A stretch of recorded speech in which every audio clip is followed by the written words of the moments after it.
শুক্রবার শেষ হচ্ছে চট্টগ্রামের কর্ণফুলী নদীর তলদেশ দিয়ে নির্মিত বঙ্গবন্ধু শেখ মুজিবুর রহমান টানেলের দ্বিতীয় টিউবের কাজ। প্রকল্প পরিচালক বলছেন, এভাবে কাজের গতি ধরে রাখতে পারলে 2022 সালের ডিসেম্বরে স্বপ্নের টানেল দিয়ে চলবে গাড়ি। বহুল প্রতীক্ষার টানেল তৈরি হলেই আমূল পরিবর্তন আসবে দেশের অর্থনৈতিক প্রবাহে। চট্টগ্রাম নগরকে স্থবির করে ফেলা যানজটও কমবে অনেকটাই। নয়ন বড়ুয়ার তথ্যচিত্রে ডেস্ক রিপোর্ট। দেশের অন্যতম মেগা প্রকল্প হচ্ছে চট্টগ্রামের কর্ণফুলী নদীর তলদেশে বঙ্গবন্ধু শেখ মুজিবুর রহমান টানেল। ধীরে ধীরে প্রায় শেষ পর্যায়ে এসেছে স্বপ্নের টানেল নির্মাণের কাজ। শুক্রবারের মধ্যে শেষ হবে নদীর তলদেশ দিয়ে প্রবেশ করা 35 ফুট চওড়া এবং 16 ফুট উচ্চতার দ্বিতীয় টিউব। কর্ণফুলী নদীর নিচে 18 থেকে 31 মিটার গভীরে দুটি টিউবের মাঝ দিয়ে চলে যাওয়া 3.4 কিলোমিটার দৈর্ঘ্যের 4 লেনের টানেলে সড়কটি সংযুক্তি ঘটাবে চট্টগ্রাম শহর ও এশিয়ান হাইওয়ের। শেষ হয় যথাসময়ে যদি শেষ করা যায় তাহলে 2022 সালে আপনার কাজ গাড়ি চলাচলের ব্যবস্থা করা হবে। বন্দর পতেঙ্গার সঙ্গে নদীর অন্য তীরের আনোয়ারা উপজেলা যুক্ত হবে সড়ক পথে। ফলে বান্দরবান ও কক্সবাজারগামী যানকে আর যেতে হবে না মূল শহরের মধ্য দিয়ে, কমবে শহরের যানজটও। দক্ষিণ চট্টগ্রামের সাথে এটা ডাইরেক্ট এয়ারপোর্টের পাশে দিয়ে আপনি চলে যাচ্ছেন। ওই টানেলও কিন্তু আপনার যানজট কমে যাবে, অনেক গাড়ি টানেল দিয়ে বেরিয়ে যাবে। এই টানেলটি তৈরি হলে আমাদের কানেক্টিভিটি যে কোনো অর্থনৈতিক উন্নতির পূর্বশর্ত, শিল্পায়ন বলেন, কর্মসংস্থান বলেন, বিনিয়োগ বলেন, সবগুলোর একটি প্রিকন্ডিশন হচ্ছে কানেক্টিভিটি। সবকিছু ঠিক থাকলে পুরো স্বপ্নের টানেল দিয়ে 2022 সালের ডিসেম্বরে চলবে পরিবহন। প্রায় 13,000 কোটি টাকার এই নির্মাণযজ্ঞ শেষ হলে তার সুবিধায় যুক্ত হবে মহেশখালীর মাতারবাড়ির গভীর সমুদ্র বন্দর প্রকল্প। Desk report, news 24। রোহিঙ্গা শীর্ষ নেতা মুহিবুল্লাহ হত্যাকাণ্ডে গ্রেপ্তারকৃত আরও 3 রোহিঙ্গাকে 3 দিনের রিমান্ড মঞ্জুর করেছেন আদালত। দুপুর 11:30টার দিকে কক্সবাজার সিনিয়র জুডিশিয়াল ম্যাজিস্ট্রেট তামান্না ফারার আদালত এই রিমান্ডের আদেশ দেন। এর আগে মুহিবুল্লাহ হত্যা মামলার তদন্তকারী কর্মকর্তা এসআই কার্তিক চন্দ্র গ্রেপ্তারকৃত 3 রোহিঙ্গাকে জিজ্ঞাসাবাদের জন্য আদালতে 7 দিনের রিমান্ডের আবেদন করেন। পরে শুনানি শেষে 3 দিনের রিমান্ড মঞ্জুর করে আদালত। এ নিয়ে পৃথকভাবে একই মামলার মোট 5 জনকে 3 দিন করে রিমান্ড মঞ্জুর করেছেন আদালত। গেল বুধবার রাত 8:30টায় কুতুপালংয়ের লম্বাসিয়া ক্যাম্পের নিজ কার্যালয়ে অজ্ঞাতনামা বন্দুকধারীদের গুলিতে নিহত হন মুহিবুল্লাহ।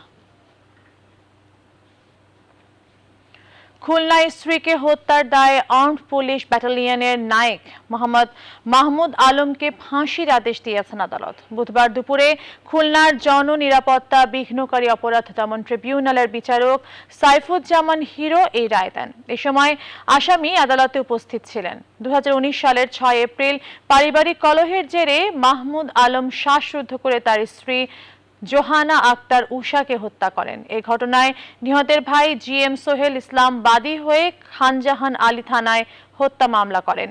মামলার তদন্তকারী কর্মকর্তা এসআই নৃপেন বিশ্বাস একই বছরের 15 আগস্ট আদালতে চার্জশিট দাখিল করেন। 7 জন সাক্ষীর সাক্ষ্য গ্রহণ শেষে আজ এই রায় দেন আদালত। পারিবারিক কলহ কারণে তাকে সকাল 7টায় 6/4/2019 তারিখ সকাল 7টায় নিজ হাতে শ্বাসরুদ্ধ করে হত্যা করে। যে ফাঁসির সর্বোচ্চ চাহিদা আমার ছিল আর কি, সেটা আলহামদুলিল্লাহ আমি খুশি। যত দ্রুত এটা কার্যকর হয় সেটা আর কি আপনাদের মাধ্যমে সরকারের কাছে এটাই জানাতে চাই। চট্টগ্রামে 3 গ্রাহক থেকে 11 লক্ষ টাকা হাতিয়ে নেওয়ার অভিযোগে ই-কমার্স প্রতিষ্ঠান অরেঞ্জের মালিক সহ 7 জনের বিরুদ্ধে এবার চট্টগ্রামের আদালতে মামলা করেছেন গ্রাহকরা। একই সাথে আরও অন্যান্য গ্রাহকের টাকাও হাতিয়ে নেওয়ার অভিযোগ রয়েছে। দুপুরে চট্টগ্রামের মেট্রোপলিটন ম্যাজিস্ট্রেট হোসেন মোহাম্মদ রেজার আদালতে এই মামলা দায়ের করেন চট্টগ্রামের 3 ব্যবসায়ী।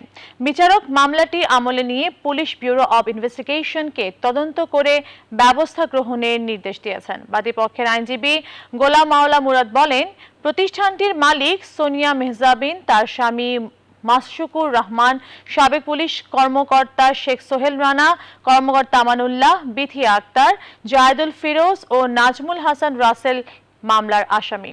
গেল 27 মের পর থেকে বিভিন্ন সময় পণ্য ক্রয় করার জন্য অরেঞ্জকে অর্থ দেন এই গ্রাহকরা।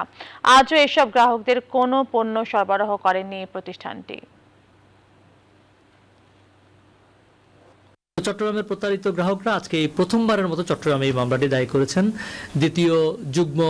দ্বিতীয় মেট্রোপলিটন ম্যাজিস্ট্রেট আদালতে, হোসেন মোহাম্মদ রেজার আদালতে। মাননীয় আদালত মামলাটি গ্রহণ করেছেন এবং পিবিআইকে তদন্ত করে দ্রুততম সময়ের মধ্যে এটার প্রতিবেদন দেওয়ার জন্য নির্দেশ দিয়েছেন। রংপুরে স্কুল শিক্ষার্থী অপহরণ ও ধর্ষণের মামলায় মেহেদী হাসান নামে একজনকে যাবজ্জীবন কারাদণ্ড দিয়েছেন আদালত। দুপুরে রংপুর নারী ও শিশু নির্যাতন দমন ট্রিবিউনাল 1-এর বিচারক জাবিদ হাসান এর রায় দেন। নারী ও শিশু নির্যাতন দমন ট্রিবিউনালের পিপি অ্যাডভোকেট খন্দকার রফিক হাসনাইন জানান, 2018 সালের 7 জুলাই ওই ছাত্রী অপহরণ হলে তার বাবা 10 জুলাই মেহেদী সহ 5 জনের বিরুদ্ধে থানায় মামলা করেন। ওই বছর 16 জুলাই ঢাকার আশুলিয়া থেকে ওই ছাত্রীকে উদ্ধার সহ মূল আসামিকে গ্রেপ্তার করে পুলিশ। 12 জনের সাক্ষ্য গ্রহণ শেষে মেহেদী হাসানকে অপহরণের জন্য 14 বছর ও ধর্ষণের দায়ে যাবজ্জীবন কারাদণ্ড প্রদান করেন বিচারক। এই মামলায় অপর 4 জনকে খালাস দেওয়া হয়। চট্টগ্রামে চাঞ্চল্যকর ছাত্রলীগ নেতা সুদীপ্ত বিশ্বাস হত্যার 4 বছর আজ। এখনো মামলার বিচার শুরু না হওয়ায় ক্ষোভ প্রকাশ করেছে তার পরিবার। 2017 সালের 6 অক্টোবর চট্টগ্রাম নগরের দক্ষিণ নালাপাড়ার বাসা থেকে ডেকে নিয়ে পিটিয়ে খুন করা হয় নগর ছাত্রলীগের সহ সম্পাদক সুদীপ্ত বিশ্বাসকে। চলতি বছরের 1 ফেব্রুয়ারি আওয়ামী লীগ নেতা দিদারুল আলম মাসুম সহ 24 জনকে আসামি করে আদালতে অভিযোগপত্র দিয়েছে পিবিআই। এখন অভিযোগ গঠন হয়নি। আর বেশিরভাগ আসামি জামিনে থাকায় ছেলে হত্যার বিচার পাবে কিনা তা নিয়ে সংশয় সুদীপ্তর বাবা মেঘনাথ বিশ্বাস।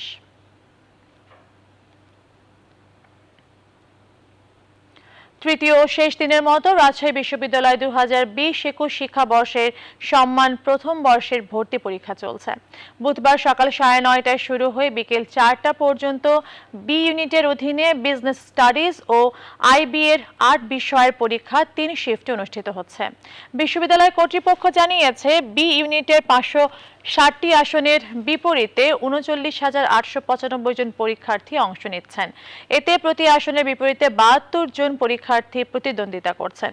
পরীক্ষা কক্ষে কেবলমাত্র প্রবেশপত্র ও পরীক্ষা সংক্রান্ত উপকরণ ও কাগজপত্র ছাড়া সকল ইলেকট্রনিক যন্ত্র নিষিদ্ধ করেছেন কর্তৃপক্ষ। পরীক্ষা চলাকালীন সময়ে পরীক্ষা কক্ষ সহ পুরো ক্যাম্পাস 4 স্তর বিশিষ্ট নিরাপত্তা ব্যবস্থা ভ্রাম্যমাণ আদালত রয়েছে। আজ শেষ দিনের প্রথম শিফট পর্যন্ত জালিয়াতির কোনো ঘটনা ঘটেনি। পরীক্ষার ফলাফল দ্রুত সময়ে দেওয়ার কাজ চলছে বলে জানিয়েছেন উপাচার্য। খুব যে সোজা তাও না, মানে প্রশ্ন মানসম্মত। পরিস্থিতি খুবই ভালো ছিল, সুন্দর মতো পরিস্থিতি আমরা পরীক্ষা দিতে পেরেছি। প্রশ্নের গুণগত মান আলহামদুলিল্লাহ ভালো হয়েছে। আসলে পরীক্ষা ভালো হয়েছে, আর পরীক্ষার হলের পরিবেশও সুন্দর ছিল। আজ শুভ মহালয়া। এর মধ্য দিয়ে হিন্দু সম্প্রদায়ের সবচেয়ে বড় উৎসব দুর্গাপূজার আনুষ্ঠানিকতা শুরু। এই দিনে কৈলাস থেকে মা দুর্গা পিতৃগৃহে আগমন করেন। দেশজুড়ে মন্দিরে দেবী দুর্গার আগমনী বার্তায় সনাতন ধর্মাবলম্বীদের ঘরে ঘরে উৎসবের আমেজ শুরু। সকালে চট্টগ্রামের আন্দরকিল্লা মোড়ে JM সেন হলে চণ্ডী পাঠ পূজার মধ্য দিয়ে মহালয়ার ঘট স্থাপন করা হয়। পরে নগরীর 267টি মন্দিরে শুরু হয় মহালয়ার আনুষ্ঠানিকতা। এতে অংশ নেন বিভিন্ন বয়সের নারী পুরুষ। শুভ মহালয়া উপলক্ষে বরিশালের রাধা গোবিন্দ জিও মন্দিরে এক অনুষ্ঠানের আয়োজন করা হয়। চণ্ডীপাঠ, গান, নাচ, নাটক মঞ্চস্থ করেন শিল্পীরা। পরে এক আলোচনা সভা অনুষ্ঠিত হয়। ময়মনসিংহে দুর্গাবাড়ি নাট মন্দিরে মহালয়ার ঘট স্থাপন করা হয়। পরে চণ্ডীপাঠ করেন মন্দিরের প্রধান পুরোহিত নকুল চক্রবর্তী। নারায়ণগঞ্জ শহরের দেওভোগ বারোয়ারি মন্দিরে ভক্তরা উলুধ্বনি দিয়ে চণ্ডীপাঠ, পূজা অর্চনা ও সাংস্কৃতিক অনুষ্ঠানের মধ্য দিয়ে মহালয়া উদযাপন করেন। চট্টগ্রাম কাস্টমসের নিলামে এবার উঠছে পর্যটন সুবিধায় আনা rover, Mercedes, land cruiser, Jaguar সহ নামি দামি ব্র্যান্ডের 119টি গাড়ি। মূলত শুল্কমুক্ত সুবিধার অপব্যবহার করে আনা এসব নামি দামি বিভিন্ন ব্র্যান্ডের গাড়িগুলোকে বেশ কবার নিলামে তোলা হলেও কাঙ্ক্ষিত দাম না পাওয়ায় বিক্রি করা হয়নি এসব গাড়ি। তবে এবার দীর্ঘদিন ধরে পড়ে থাকা এসব গাড়ি নিষ্পত্তি করতেই রাজস্ব বোর্ডের নির্দেশে 5 সদস্যের একটি কমিটি গঠন করা হয়। ব্যবসায়ী নেতারা বলছেন, নিয়মিত নিলাম প্রক্রিয়া অব্যাহত থাকলে শুল্ক ফাঁকির প্রবণতাও কমে আসবে। নয়ন বড়ুয়া জয়ের তথ্যচিত্রে ডেস্ক রিপোর্ট।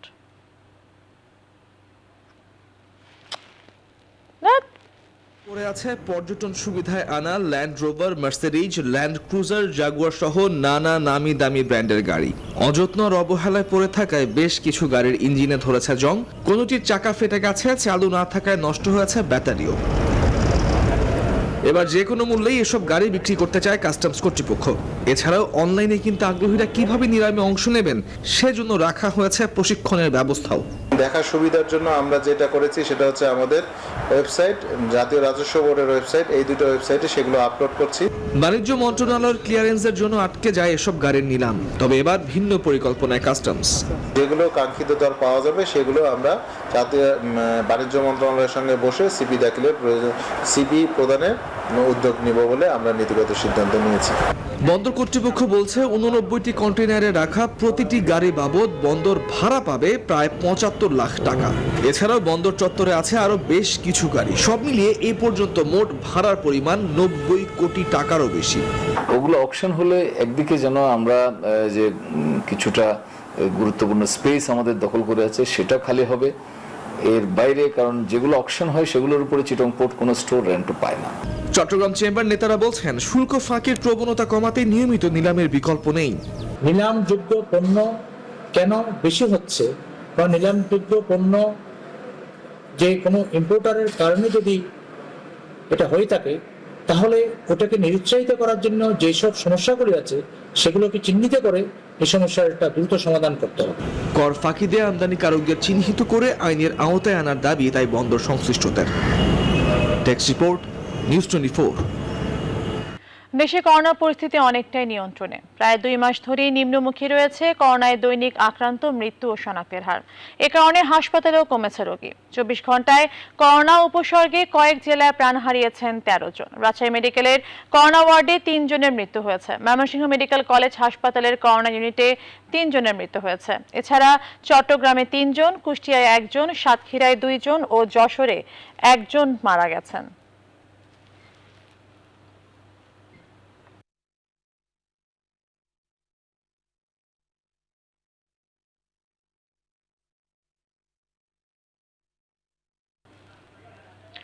ঋতু পরিবর্তনের সাথে সাথে ফরিদপুরে ঠান্ডাজনিত নানা রোগে আক্রান্ত হচ্ছে শিশুরা। ফলে হাসপাতালগুলোতে রোগীদের ভিড়ও বেড়েছে। তাই শীতের শুরুতেই শিশুদের প্রতি বেশি যত্নবান হওয়ার পরামর্শ চিকিৎসকদের।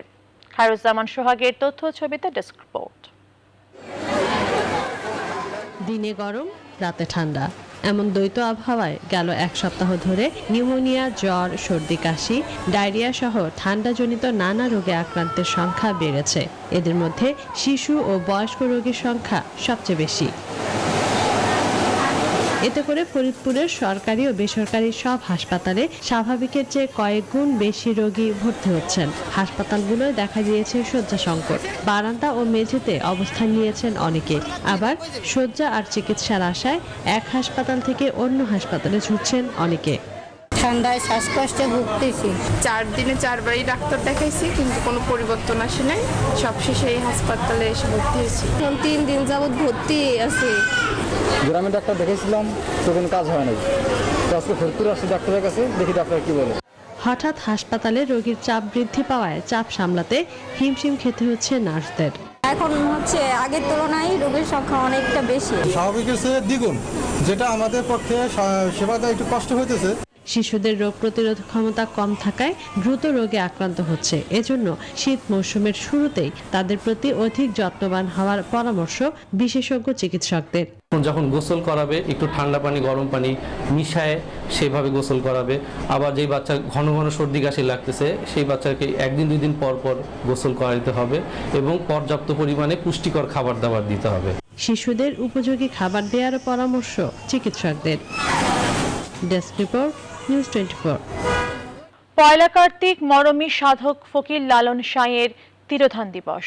করোনার কারণে এবারও সরকারিভাবে সাধুসঙ্গ ও মেলা হবে কিনা তা নিয়ে এখনো চূড়ান্ত হয়নি সিদ্ধান্ত। কিন্তু সাধু, বাউল ও ভক্তরা এরই মধ্যে অবস্থান নিয়েছেন কুষ্টিয়ার ছেউরিয়ায় সাঁইজির ধামে।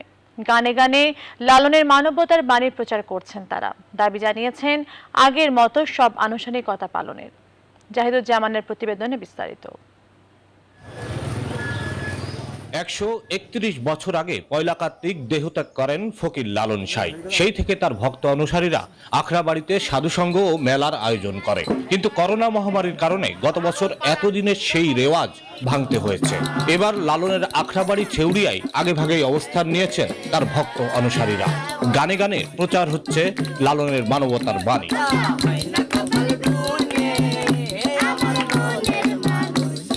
মেলা করার অনুমতির জন্য তারা প্রধানমন্ত্রীর হস্তক্ষেপ কামনা করেছেন। প্রতিটি মেলা যেন খুইলা দেওয়া হয়, প্রতিটি মেলা যেন পারমিশন দেওয়া হয়। আমরা এবার চাই যে অনুষ্ঠানটা আমাদের হোক, যেন আমরা তো ত্যাগী মানুষ, আমাদের তো আর বাড়ি ঘরে ফেরত যাওয়া কোনো দাবি নেই। লালনের তিরোধান দিবসে কোনো অনুষ্ঠান হবে কিনা সে ব্যাপারে এখনো চূড়ান্ত সিদ্ধান্ত হয়নি বলছেন কুষ্টিয়ার জেলা প্রশাসক। কোনো সিদ্ধান্ত হয় নাই, আমরা দেখি বসে আলোচনা করে একটা সিদ্ধান্ত নিব। প্রতি বছরই দেশ বিদেশ থেকে কয়েক লক্ষ ভক্ত যোগ দেন ফকির লালন শাহের এই স্মরণ উৎসবে। জাহিদুজ্জামান, নিউজ 24, কুষ্টিয়া। নেত্রকোনার দুর্গাপুরের সোমেশ্বরী নদীর বালু এখন এলাকাবাসীর জন্য অভিশাপ হয়ে উঠেছে। প্রতিদিন কয়েকশো ভেজা বালু বোঝাই ট্রাক চলাচলের ফলে পৌর শহরের প্রধান সড়কটিতে সৃষ্টি হয়েছে খানাখন্দ। প্রতিনিয়ত রাস্তা কর্দমাক্ত হয়ে পথচারীদের জন্য চরম দুর্ভোগের কারণ হয়ে দাঁড়িয়েছে। যদিও বিকল্প সড়ক ব্যবস্থার আশ্বাস দিয়েছে উপজেলা প্রশাসন। সোহান আহমদ কাকনের তথ্যচিত্র ডেস্ক রিপোর্ট। ভেজা বালু পরিবহনের কারণে পরিপাটি নেত্রকোনা দুর্গাপুরের প্রতিটি সড়কই সবসময়ই কাদাপানিতে ভরে থাকে। টাকে করে ভেজা বালু পরিবহনের সময় নদীর পানি সড়কের ওপর পড়ে জলাবদ্ধতার সৃষ্টি হয়। এতে দুর্ভোগে পড়েছে পৌরবাসী। স্থানীয়দের অভিযোগ, বালু পরিবহনের ফলে সোমেশ্বরী নদীর বালুঘাট থেকে তেরিবাজার হয়ে বিরিশিরি পর্যন্ত প্রায় 3 কিলোমিটার অংশ খানাখদ্দে পরিণত হয়েছে। এই বিষয়ে একাধিকবার পৌর মেয়র ও উপজেলা প্রশাসককে জানানোর পরও কোনো উদ্যোগ না নেওয়ায় ক্ষোভ প্রকাশ করেন তারা। রাস্তাঘাটের যে অবস্থা, মানুষ তো হাইটে যেতে পারতেছে। প্রতিনিয়ত বালুর গাড়ি অতর্কিতভাবে চলাফেরা করে, অনেক মানুষ আতঙ্কিত। লোকজন পেট কাটার জন্য বাজারে ঢুকতে পারে না, মানুষ আসতে পারতেছে না। তবে বালু পরিবহনে বিকল্প সড়ক ব্যবস্থার আশ্বাস দিয়েছেন উপজেলা নির্বাহী কর্মকর্তা।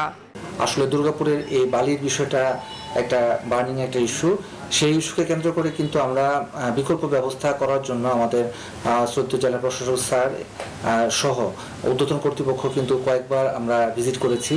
তো সেই প্রেক্ষিতে আমরা এখানে একটা বাইপাস সড়ক, প্রায় 3 কিলোমিটারের একটা বাইপাস সড়ক করার আমরা প্রস্তাব রয়েছে। আর এই বিষয়ে ক্যামেরার সামনে কথা বলতে রাজি হননি পৌর mayor Alal Uddin. Desk report, news 24। গ্রীষ্ম মৌসুম শুরুতেই বরিশাল অঞ্চলের নদ নদীতে নাব্যতা সংকট দেখা দেয়, কারণ এ কারণে দক্ষিণে নৌ রোডগুলো হয়ে পড়ে ঝুঁকিপূর্ণ। এ অবস্থায় এই অঞ্চলের বিভিন্ন নদ নদীর নাব্যতা বাড়ানোর উদ্যোগ নিয়েছে বিআইডব্লিউটিএ। সকাল 11:30টায় বরিশাল নদী বন্দরে বিআইডব্লিউটিএ এর ড্রেজিং বিভাগের এক সংবাদ সম্মেলনে জানানো হয় এই তথ্য।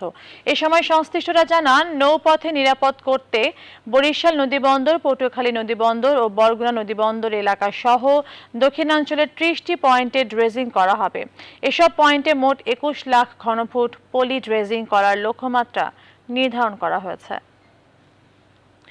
হবিগঞ্জ শহরতলির বড় বহুলায় শাশুড়িকে হত্যার অভিযোগ উঠেছে এক পুত্রবধূর বিরুদ্ধে। এ ঘটনায় পুত্রবধূ নাজমা চৌধুরীকে আটক করেছে পুলিশ। স্থানীয়রা জানান, হবিগঞ্জ সদর উপজেলার বড় বহুলা গ্রামের কদর আলীর স্ত্রী নাজমা চৌধুরী। বিয়ের পর কদর আলীর মা সফর চানা বিবির সাথে প্রায় পারিবারিক কলহে লিপ্ত থাকত সে। এরই জেরে মঙ্গলবার রাতে শাশুড়িকে মারধর করে পুত্রবধূ। পরে রাতেই তার মৃত্যু হয়। সকালে খবর পেয়ে সদর থানা পুলিশ ঘটনাস্থলে পৌঁছে ওই নারীর মৃতদেহ উদ্ধার করে ময়নাতদন্তের জন্য হবিগঞ্জ সদর হাসপাতালের মর্গে পাঠায়। চট্টগ্রামের পাঁচলাইশে এক নবজাতক চুরি করে অন্যের কাছে বিক্রির অভিযোগে নিজের মায়ের বিরুদ্ধে মামলা করেছে নবজাতকের মা তানিয়া বেগম।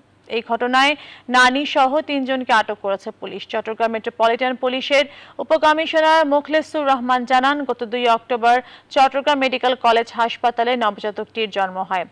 অভাবের তাড়নায় শিশুটির জন্মের আগেই তার মায়ের অজান্তে হারুন ও মনোয়ারা বেগম দম্পতির কাছে বিক্রি করার ফন্দি আঁটে শিশুটির নানি রাবেয়া খাতুন।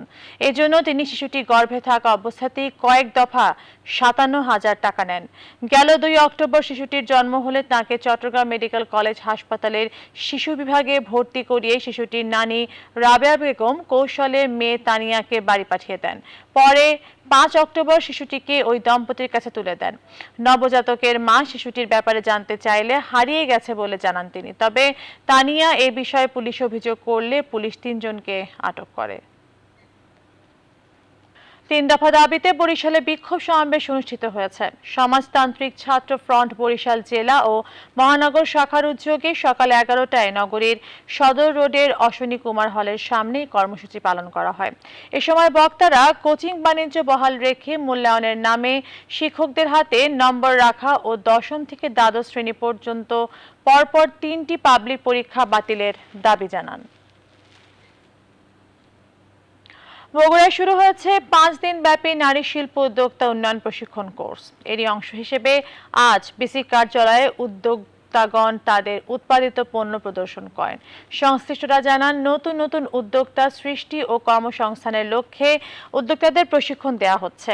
গেল ৩ অক্টোবর থেকে শুরু হওয়া এই প্রশিক্ষণ কোর্স চলবে ৭ অক্টোবর পর্যন্ত। নওগাঁয় জাতীয় জন্ম ও মৃত্যু নিবন্ধন দিবস উপলক্ষে আলোচনা সভা অনুষ্ঠিত হয়েছে। দুপুরে এ সভায় প্রধান অতিথি ছিলেন জেলা প্রশাসক হারুনুর রশিদ। বক্তারা বলেন, জন্ম নিবন্ধন থাকলে শিক্ষা, স্বাস্থ্য, পাসপোর্ট এবং জাতীয় পরিচয়পত্র সহ বিভিন্ন ক্ষেত্রে প্রকৃত তথ্য নিরূপণ করা সহজ হয়। তাই সাধারণ মানুষকে সময় মতো জন্ম ও মৃত্যু নিবন্ধন করার জন্য আহ্বান জানান তারা।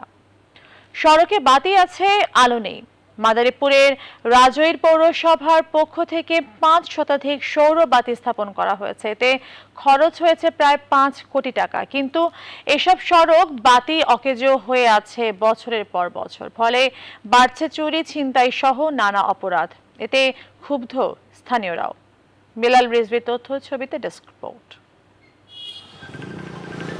২০১৫-১৬ অর্থ বছরে মাদারীপুরের রাজৈর পৌরসভার বিভিন্ন সড়কে ৪,৯৯ লাখ টাকা ব্যয়ে স্থাপন করা হয় সৌরবাতি।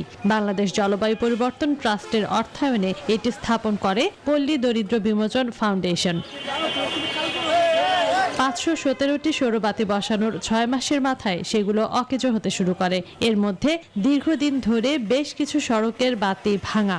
সড়কে পর্যাপ্ত বাতি না থাকায় চুরি, ছিনতাই সহ নানা অপরাধ বাড়ছে বলে অভিযোগ স্থানীয়দের। নিয়মিত পৌরকর পরিশোধ করেও নাগরিক সুবিধা না পাওয়ায় ক্ষুব্ধ তারা।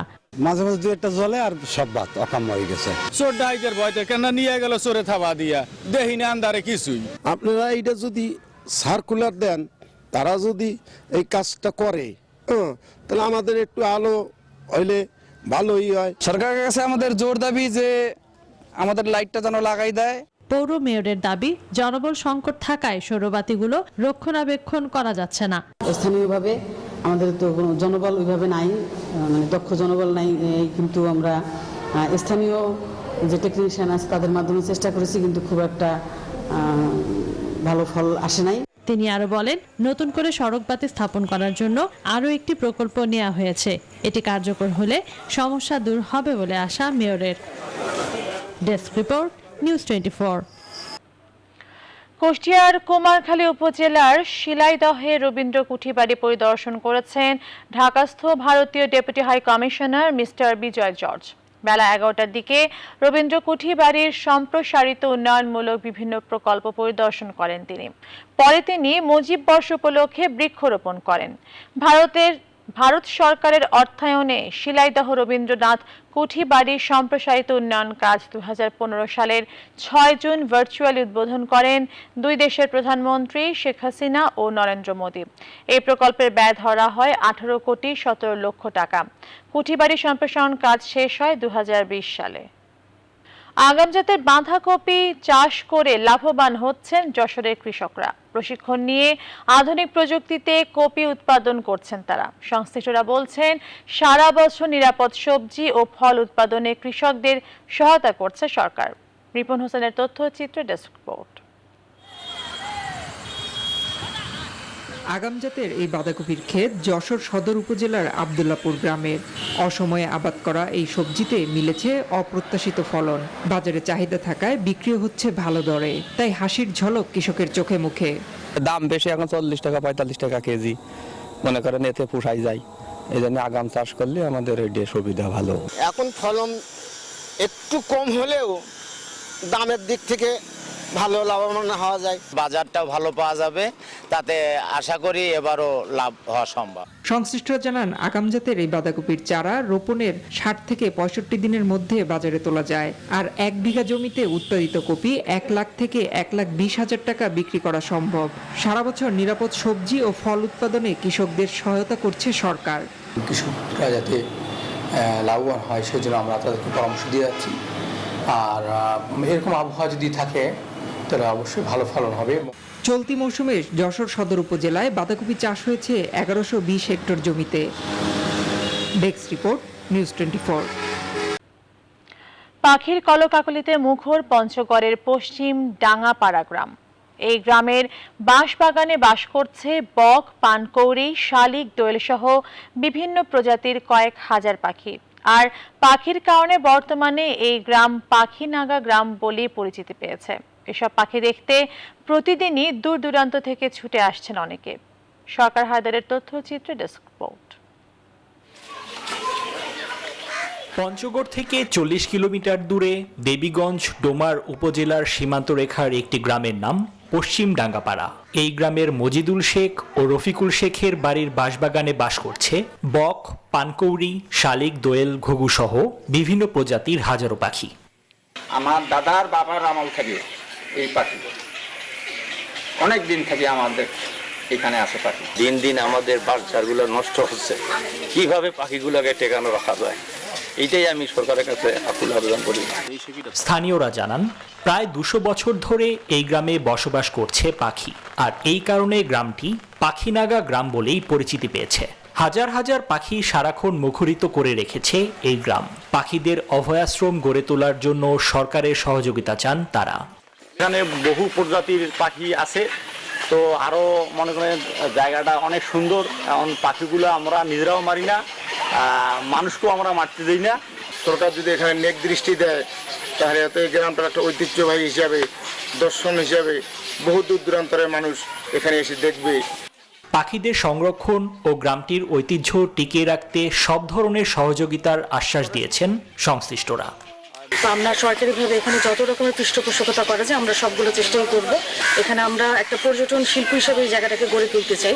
এখানে ওয়াচ টাওয়ার করা কিংবা অন্যান্য আদার্স যে ফ্যাসিলিটিগুলো আছে সেগুলো আমরা দেওয়ার চেষ্টা করব।